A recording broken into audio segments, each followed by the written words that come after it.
Hi, everybody. I'm Anthony Pastore. Welcome to another episode of UBS Trending. Glad you could be here with us.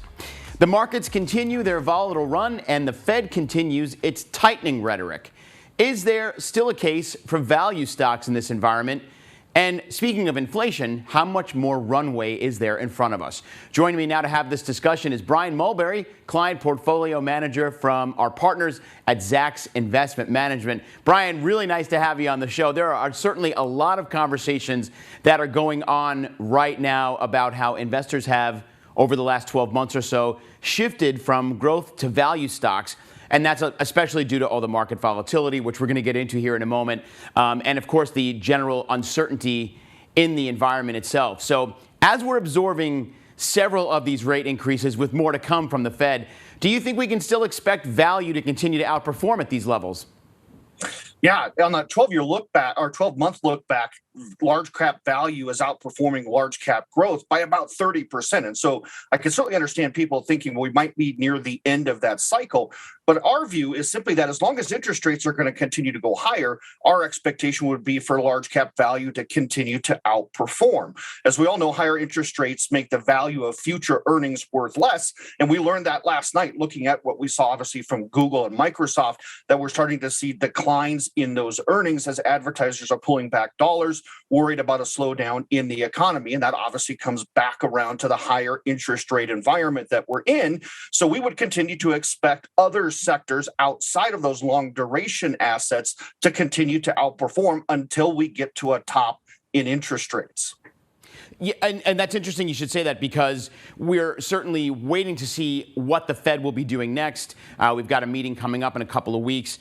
But let's go to inflation here for a moment, because that really is the story of the day, certainly of the year. And there are a lot of folks out there, investors and strategists alike, who speculate that inflation is going to persist, although some say that we may have reached a peak, but it's going to be a very slow decline down to more normal levels. So what are your thoughts right now on inflation in not only the near term, say the next 3 to 6 months, but even in the long term as we look down into 2023, 2024? Yeah, absolutely. So in our opinion, inflation's got two parts to it. And obviously, the Fed has been very transparent and obviously sticking to the higher rate regime that they're talking about. But higher interest rates can only do so much to bring prices down. And it's having the impact that you would expect in things like manufacturing, durable goods, and those types of activities are starting to decline. We're seeing that very much in the numbers. The problem is we have a very strong labor market backing up this economy right now.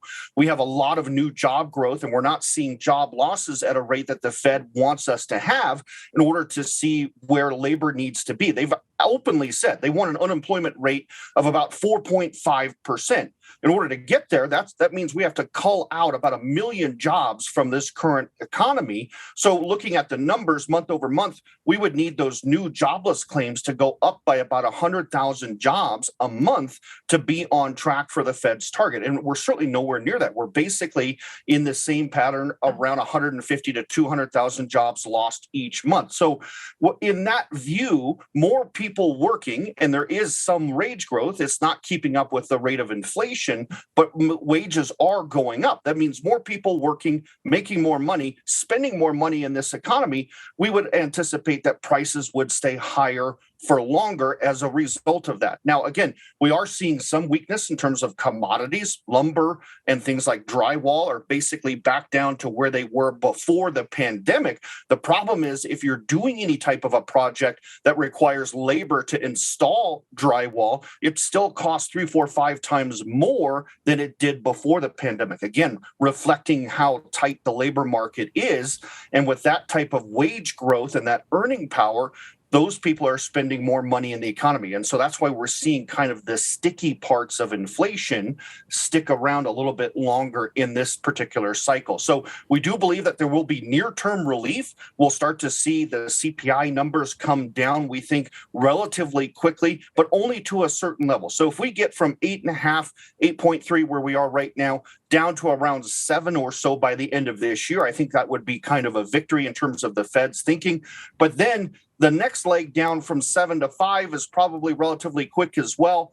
After that, it gets a little bit hard in terms of if this labor market continues to hold up at these types of levels.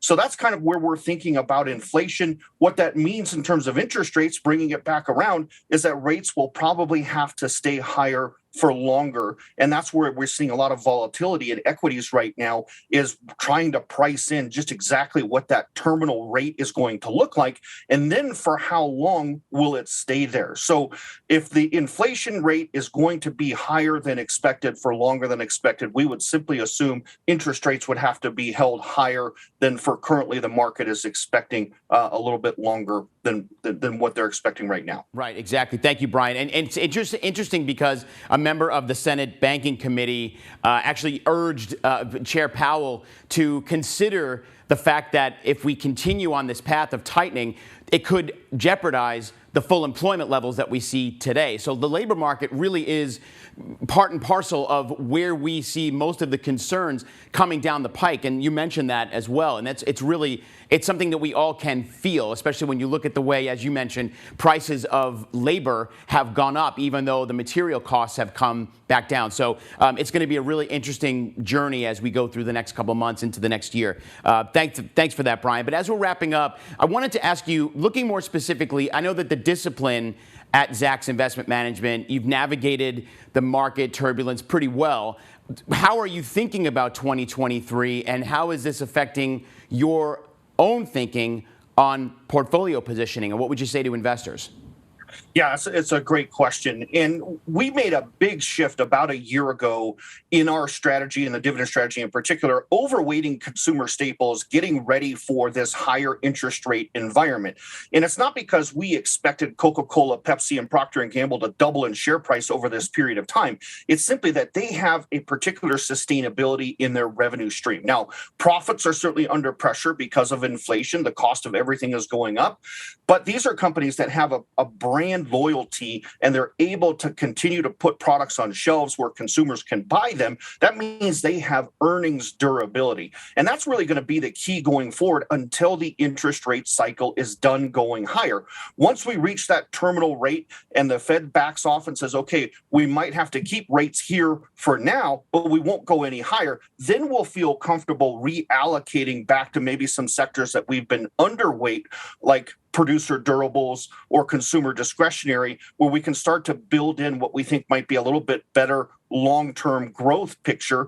But really, value is going to continue to outperform, and in particular, defensive sectors inside of value will continue to outperform until interest rates are done going up. Remember, we're probably having another 100 to 150 basis points higher interest rates by this time next year. That's still a significant increase, and it's still a very short period of time that we've seen rates go up what will be, basically 4.5% inside of a year at that point in time. It's not a prohibitive rate, historically speaking, but it's the short period of time that interest rates have gone this high that businesses are having to adapt to. And so until we're done with that particular cycle, we would continue to hold up in this particular posture. It's obviously served us well. We've been able to outperform our benchmarks significantly, and we've actually seen our yield increase as these high quality companies tend to share their earnings back with shareholders in a rising rate environment. So we feel comfortable with what we have now. We're expecting more volatility as interest rates continue to go higher,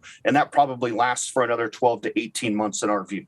Great. Brian, thank you very much. Brian Mulberry from Zacks Investment Management. Good to have you, Brian. Come back soon. Great conversation, and really appreciate your insights today. Thanks so much, Anthony. Thanks, Brian. You too. And thank you all for joining us and sticking around for this conversation. For more information from UBS and our partners like Zacks, make sure to visit our website at ubs.com/views. And you can also follow UBS on social media. We're on platforms such as LinkedIn, Facebook, Instagram, and Twitter. Plus, all of our past UBS Trending episodes can be found on demand. And as always, if you do have any questions about how our conversation today might impact your own portfolio, make sure to speak with a financial advisor. Until next time, I'm Anthony Pastore. Have a great day, everybody, and remember to keep your eyes on what's trending. We'll see you soon.